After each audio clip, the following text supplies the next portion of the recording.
Talk to me now. Let me hear your own story. Or is it the ones who, for every time they pick a passenger, it was the 5 minutes ago before they picked you that their AC is spoiled. Their AC has been working since until 5 minutes ago. In fact, it was this morning. I wanted to go to the mechanic, but I was like, let me just go for a few pickup just for today, and then I'll go to the mechanic and fix my AC. And so they're asking you for extra money, and there's no AC for you. Like, why am I paying the extra money? I don't understand. I'm making it sound like it's funny, but it's not funny. It's annoying, really. Especially when you have to get to a place real fast. And then someone shows up, and he's right there in front of you, the ride you booked, and you're in the taxi about to move, and then he starts asking you, hey, how much did they show on your app? I'm not collecting that amount of money.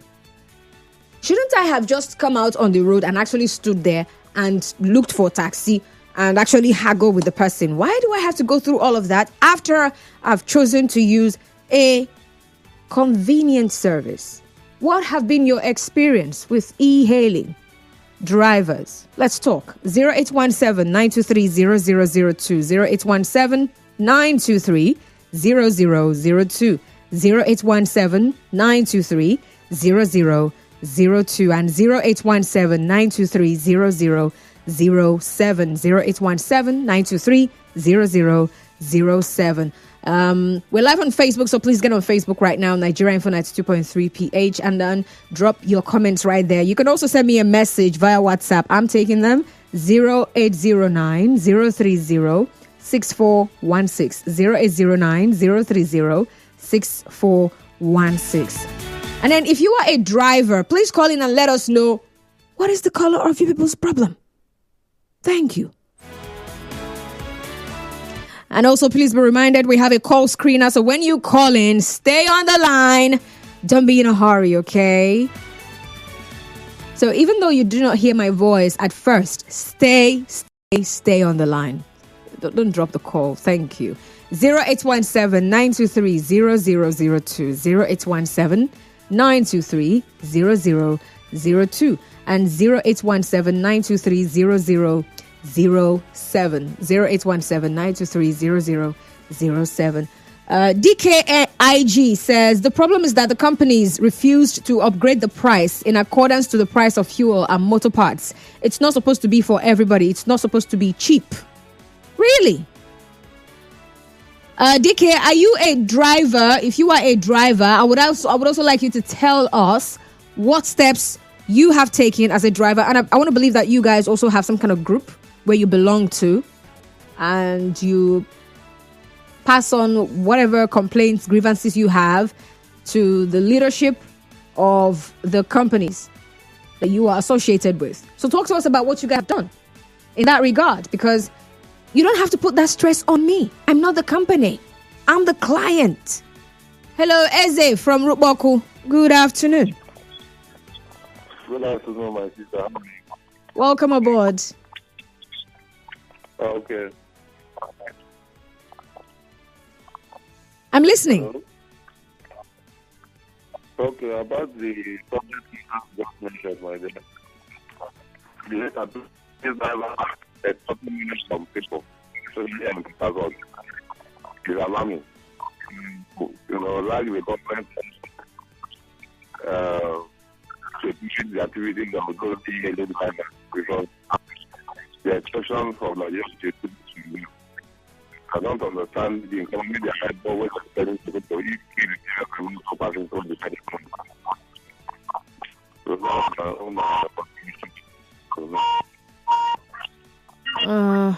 Okay, Eze, I don't know what happened, but your line is not very clear. You could call back, or better still, send a message via WhatsApp. All right. So for the numbers to call, 0817-923-0002, 0817-923-0002, or 0817-923-0003, and 0817-923-0007. Now for WhatsApp messages, you can send them to 0809 030 6416.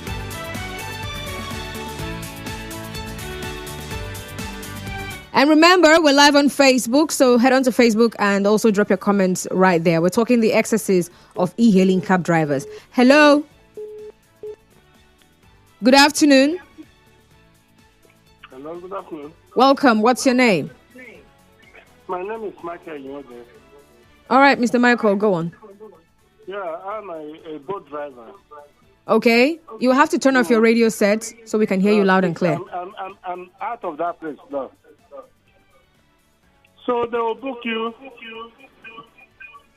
to a little one. You're not really out of that place, so there's an echo, and I'm not liking it, so it's not nice. Can you hear me now? Okay, this is better. Go on. They will book you to a little one, and you start the ride, and the boat will tell you it's 2003. And you carry them to a little one, and you now, as you start the drive, you drive to there, and you drop them. They tell you, wait for me. You have not up the distance. And they will stay for 1 hour before they come back to meet you. And when they meet you, now they say, now you start off the ride and you start again. How do you do? Or they take you to Choba, and inside Choba, the line is not telling you what. I got inside Mbodo and Mbodo and Mbodo and Mbodo on the same price. And the road is bad. What do you do? Because they both charge, we not know all the inside of those bad roads you're driving. And it has damaged our cars, not minding the fuel we are driving. So I want to hear from you. Thank you. Oh, interesting. He says he wants to hear from me. The last time I checked, I'm not the owner of your company. That is what you should take to your company, not to me. Charles from Port Harcourt. Oh my. Charles, please do well to call back. Let's see. Hello. Hello. Are you there? Can you hear me? I can hear you, but turn off your radio set. What's your name? Okay, good afternoon. Good afternoon, sir. I can't hear you. I don't know if you can hear me now. But I can hear you. Go on. Hello? Interesting. Hello? I can actually hear you, but I don't know what's happening. But I can hear you, though. All right? So you can call back if you can, or send me a message on 0809 030 6416. So I want to hear from both the e-hailing drivers and, of course, the passengers. What has been your experience with e-hailing cab drivers? What has it been for you? What has it been like for you? Has it been good? Has it been terrible? Has it been sweet? Has it just been, it's just been there. It's just been okay. Talk to us about it. Romanos is calling from GRA. Good afternoon, Romanos. Afternoon, madam. Yes. Okay. Madam, let me start from this. The e-hailing company has failed woefully. The only place I can tell you now that have not failed is their interest. They protect their interest with a lot of egos. They don't care about the drivers. They don't care about anything that concerns driver. Okay, now let me start like this now. When the administration of Buhari came, all of us were in this country, and the fuel somehow increased. There was a protest both in Abuja, in Lagos, and also in Port Harcourt for an increment update for the fare. Then that was done. All of us were here. This present government now enter. Then fuel skyrocketed high. Everything, nothing is cheap in this country. Even the wheel nut to tie to wheel is costly. And these people refuses to increase the fare. It's only Abuja and Lagos that they manage to increase small for like 20 or 40%. And when the fuel went high again, Lagos and Abuja protested for increment again, which I don't really know whether they have done that or not. Now, these same people went and increased their percentage from 20% to 25% on each trip you do. And the tariff, the ticket is still the same amount.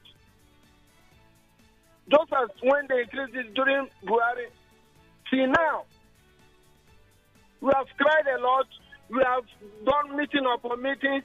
They keep on saying to us, we are need, but you don't take them 24 hours for them to increase their own percentage. Okay, Romanos, I had to let you go, but thank you very much. So we can hear from Obed. Obed, turn off your radio set. You're on now. Please go on. Thank you very much. Can you hear me? Yeah, I can hear you. Go ahead. Yes. I'm into e-hailing part-time basis. But I'll tell you, some of the problem is just like the last caller, the discrepancies on destinations. That's what I consider particularly. Because you have some people who, if they are going for a certain destination, they will choose a landmark. That landmark is not directly the destination they are going to. That is what I factor in whenever I want to. I have a rider. You understand? So, if destination is somewhere and you choose a landmark, I'll consider where I'm going to. Then I'll tell you, look at how it is. You're going to have something. You understand? That is how it is. On the issue of AC, I do not tell person that don't have AC, because the AC I'm going to make use of it too. Although some of the driver they don't on their AC, but I can tell you there is no e-hailing car that doesn't have AC. You understand? Because when you go for inspection, all these things they look at it if your AC is functioning and all that. So Obed, what you're telling me is, not just me now, everybody who's listening, what you're telling us is that any e-hailing driver who claims that their AC stopped working that morning is lying. Yes. I can tell you that. It have casts. All right. Thank you very much, Obed. Thank you for calling. So now we know, for those of them who keep claiming, for every time someone books a ride and you pick up a rider, the next thing we hear is, my AC just this morning, I don't know, the thing just stopped working, and the amount safe in this economy, sorry, madam, I would have, for on AC, it's just that. And some others will just keep a straight face. They wouldn't even say anything to you. They're expecting you to ask. The weather is hot. I booked ride.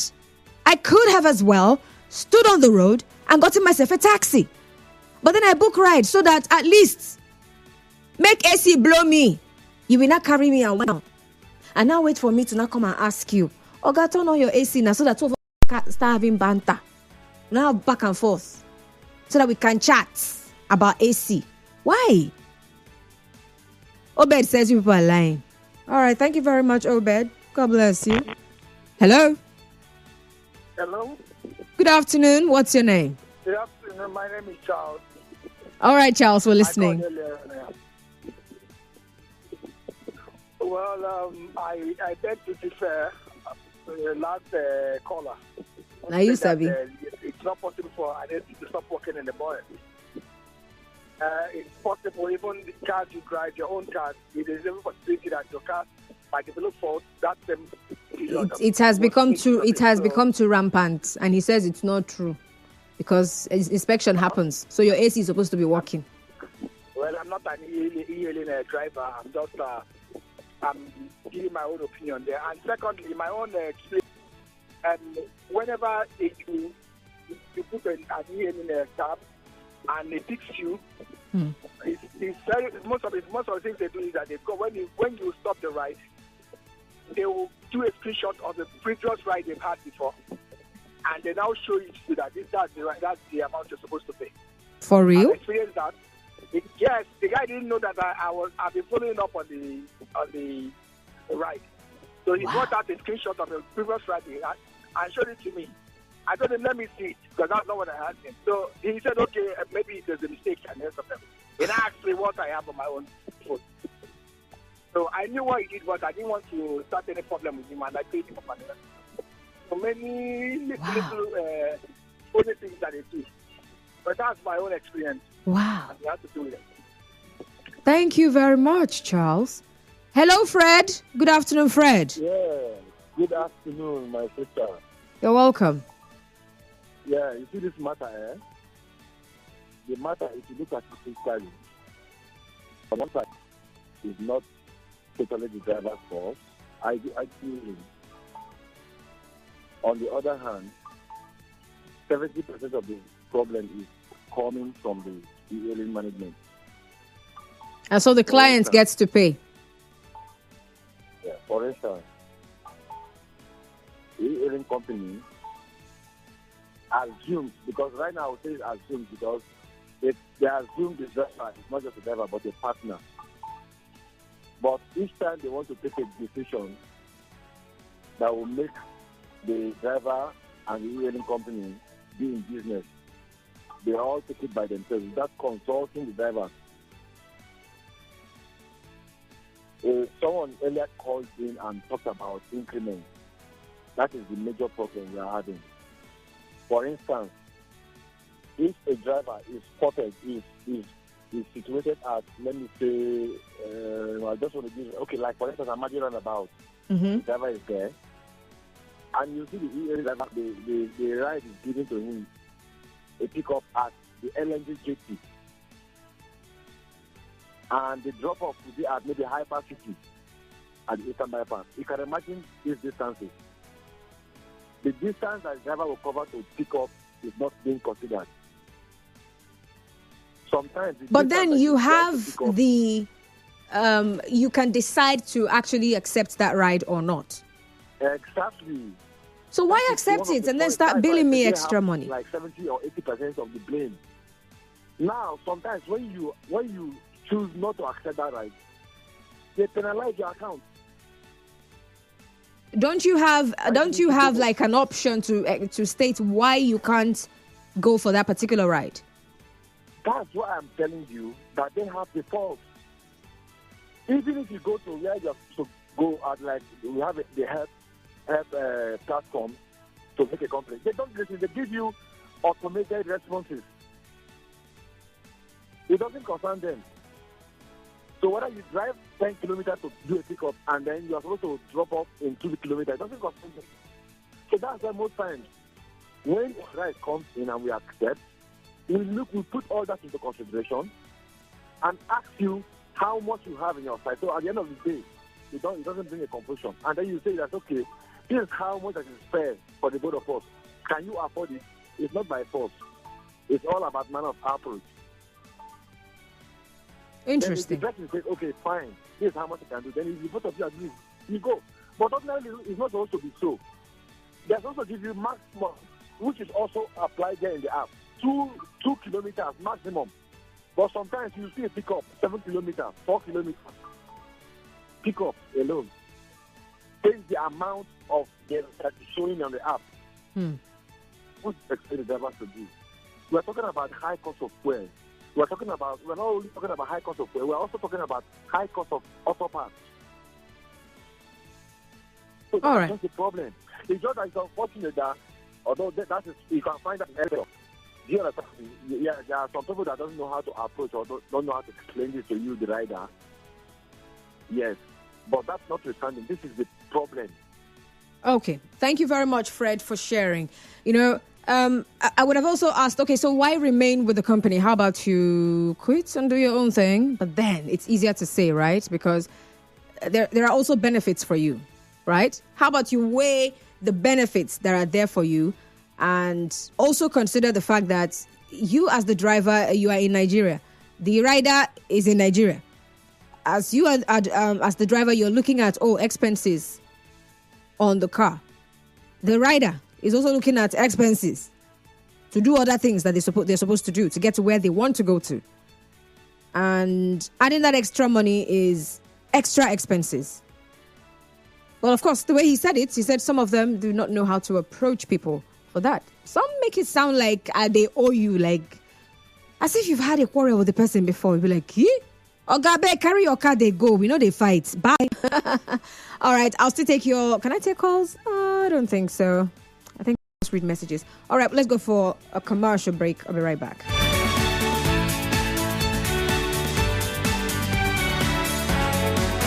to thrive in a fast-changing world. Tune in.